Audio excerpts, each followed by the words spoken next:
Ձեր հետ կրկին քաղաքակրթությունն է եւ այս ժամանակահատվածի ոչ այնքան ուրախ դեպքերը ուզում եմ ամփոփել եւ սկսել մի անեկդոտով, որը ցավոք պիտի պատմեմ ռուսերեն, ինչի ցավոք, որովհետեւ բոլորը ինձ հիմա նկատողություն կանեն, որ միթե հնարավոր չի թարգմանել այն հայերեն, բայց դուք գիտեք, անեկդոտները թարգմանության ենթակա չեն, մանավանդ խոսքը гնում է ռուսական ԿԳԲ-ի մասին. Асма генерал проходит по коридорам КГБ и видит, что за одной дверью люди ржут.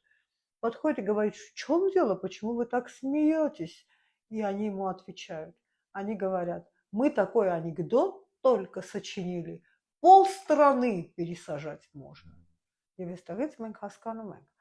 որ գաղտնի ծառայությունները որպես կանոն, ինչով են գաղտնի եւ ինչով են հատուկ, որ նրանք աշխատում են մեր մահկանացուներից 3-4, իսկ լավ հատուկ ծառայությունների դեպքում, իսկ ռուսական հատուկ ծառայությունները լավ են աշխատում 5-6-7 քայլ առաջ։ Իսկ դուք գիտեք, թե ոնց է առաջացել այսպես կոչված պերեստրոյկան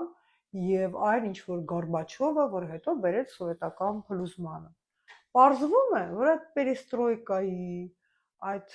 ուսկարենիայի արագացման եւ վերակառուցման կոնցեպտները մշակվել են կրկին ԿԳԲ-ում եւ կա դրա փաստացի ապացույցը։ Դրա հեղինակը Յուրի Անդրոպովն էր,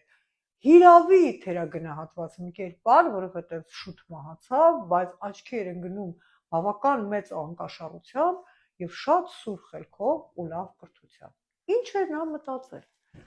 Տեսնելով, որ ժողովուրդը դժգոհ է եկող սոցիալիզմից եւ վերահաս կոմունիզմից, Անդրոպովը որոշել էր կազմակերպել պսևդոկապիտալիստական խոսույթ սովետական միությունում, որ ժողովուրդը տեսնի եւ համոզվի, թե ինչ դաժան եւ վատ բան է կապիտալիզմը, ինչքան դրա համար պետք է աշխատել, ինչքան դրա համար պետք է չարչարվել, ինչպես շատերը կաղքատանան եւ շատերը կհարստանան, եւ մարդիկ այդ անարդարությունից ոգևորված ուղղակի կպահանջեն, որ վերադառնա սոցիալիզմը եւ կոմունիզմը, բայց այդ ժամանակ դա կլինի արդեն կամավոր եւ երջանիկ վերադարձ դեպի սոցիալիստական կեցութաձևը։ Պլանները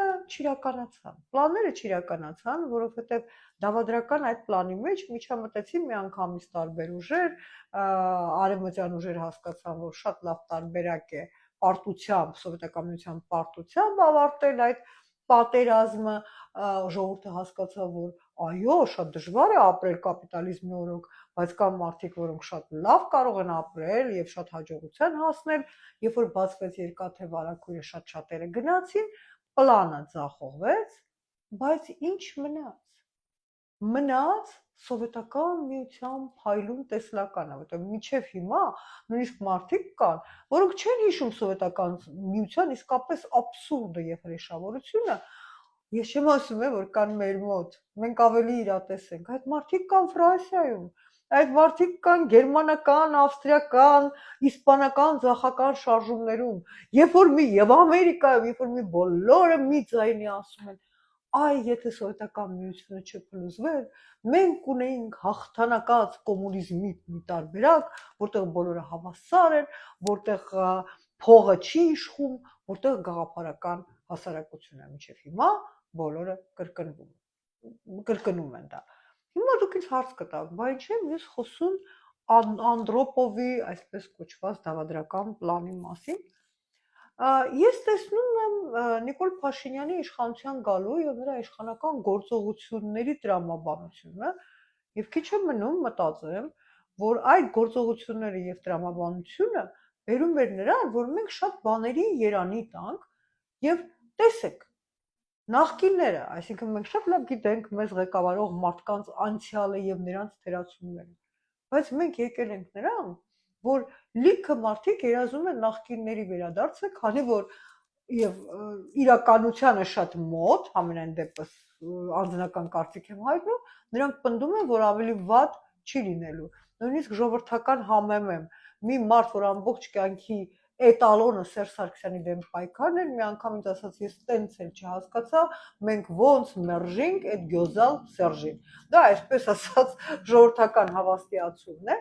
Այսինքն մարդիկ Երանի են տալիս նրան, ինչ որ արատավոր էր եւ ինչ որ Հայաստանի համար լավ չէ։ Երկրորդ, մարդիկ սկսել են Երանի տալ նրան, թե ինչ է եկեղեցական պետությունը եւ եկեղեցական իշխանությունը, մենք գիտեինք, ես ինքս անձամբ այն մարդկանցից էի, որ պայքարում էի դպրոցում եկեղեցու պատմության ուսումնասիրության դեմ, որտեղ գտնում եմ, որ եւ գտնում եմ, որ դպրոցը աշխարհիկ կեցույթ է, բայց ինչպես Նիկոլ Փաշինյանը մաքրեց նախկիններին իրենց արատավոր համբավից, այնպես էլ նա մաքրեց եկեղեցուն իրենց բոլոր հնարավոր թերություններից եւ թերացումներից մենք տեսնում ենք, որ հիմա մարդիկ այնուամենայնիվ բոլոր պարագաներում պաշտպանում են եկեղեցուն եւ եկեղեցին ձեռք է բերում իր դավանաբանական մաքրությունը, որտեղ մի մոռացեք, որ քրիստոնյաները իրենց դավանաբանական նպատակով զոհեր են հանում մեծ նպատակի, զոհեր են հանում իդեալի, դա համար եկեղեցական, այսպես ասած, եկեղեցու վրա կատարված այդ արշավանքը դավանաբանորեն մաքրում է եկեղեցին։ Փաստորեն ասում է կոմլալով դեմ կլանք, հա, եկեղեցին մաքրվում է։ Երրորդը, ինչը կատարվում քաղաքասարակության հետ։ Նախկինների օրոք քաղաքասարակությունը կարելի էր ընդունել, կարելի էր չընդունել, բայց լուրջ վստահություն կար, որ քաղաքասարակության ներկայացուցիչները պայքարում են, իսկապես պայքարում են շատերի իրավունքների համար։ Ну, ասենք հետո ինչ որ դա, ասենք միասեռականության իրավունքներն էին կամ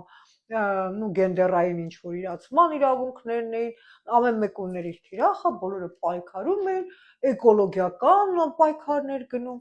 եւ քաղաքացիական հասարակությունը ձեռք էր բերում թափ եւ հռչակ։ Հիմա նայեք, ընդունվում է դեսպանատներում, նրա խոսքը արժեք ուներ, հիմա նայեք ինչ է ստացվում Հայաստանի այսպես կոչված ստացիոնար քաղաքացիական հասարակության հետ։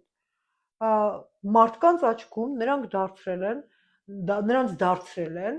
իշխանությանը կպած կցորդներ, որոնք ամեն գնով արդարացնում են իշխանության գործողությունները, չնչին բացառությունները։ Այսինքն քաղաքացիական հասարակությունը, որի ֆունկցիան է խորքային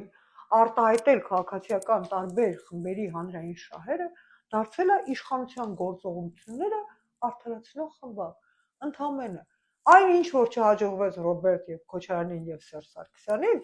որ իբր թե ճնշումներ էին գնում, բայց քաղաքասարակությունը ամուր կանգնած էր իր ոտքի վրա եւ պահում էր հարկանիշը, վուալա, վարկանիշ չկա, քաղաքասարակությունը չկա մարդկանց պատկերացումներում։ Եվ վերջինը, որը իմ համար առանձնահատուկ ցավ է, իսկապես ցավ է, կործանվում է արևմտամետությունը, որովհետեւ բնավ արևմտամետ չլինելով, ժողովուրդ, ով կարող է արևմտամետ լինել, երբ որ խոսքի համար մարդուն տանում գցում է կալանավորումը։ Չէ, խոսքի համար կարելի է կանչել դատարան, խոսքի համար կարելի է տուգանել, խոսքի համար կարելի է կարգապահական տույժ տալ, հա, ասենք դատարանով անցկացնել, 15 սուտկայով նստացնել, ինչպես ասում են, բայց խոսքի համար, ցանկացած խոսքի համար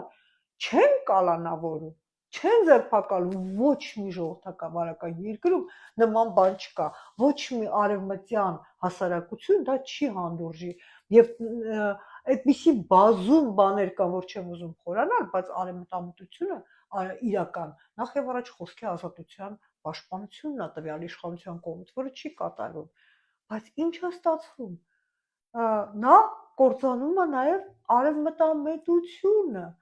այսինքն մարդիկ ասոցիացնելով այս իշխանության ջարդարար գործողությունները արևմուտքի հետ, կանգնում են այն փաստի առաջ, որ չէ, այնուամենայնիվ ռուսական տիրույթը շատ ավելի լավն է։ Համենայն դեպս հաստատ ավելի լավն է, քան թուրքական տիրույթը։ Տեսնում եք ինչի առաջ են կանգնել։ Այն ինչ որ չկարողացավ ամբողջ ռուսական ճնշումը անել, ինչ որ չկարողացան ահավոր ռուսամետ Ռոբերտ Քոչարյանն ու Սերժ Սարգսյանը անել, Նիկոլ Փաշինյանը արեց։ Մարդիկ արևմտամետությունը սկսել են կապել երկրի քայքայման, սահմանների տրման, Արցախի հանձնման, մտքովս անցնում է, որ դա ոչ մեկին ձեռնտու չէ, ոչ մեկին ձեռնտու չէ, ոչ քաղաքասարակությանը, ոչ արևմտամետությանը կրողներին, ոչ արևմուտքին։ Ի վերջո, ձեր ձեռնտու է երկու բան նախկիններին եւ այն երկրին, որը միշտ պայքարում է արևմուտքի դեմ։ Եվ քանի որ անեկդոտով սկսեցի, անեկդոտով էլ կավարտեմ։ Ասում է կովերին տանում են սպանդանոց։ Տանում են սպանդանոց, մեքենան գնում է եւ վարորդներից մեկը ասում է, կովերից մեկը ասում է, սիրտս լավ բան չի վկայում, սիրտս վատ բան է վկայում։ Եվ մյուսը ասում է, դու հոգնեցիր բոլորիս դավադրության տեսություններով։ Ձեր հետ քաղաքակրթություններ մի հոգնեք դավադրության տեսություններից, որտեղ դրանք իրականում ճիշտ են։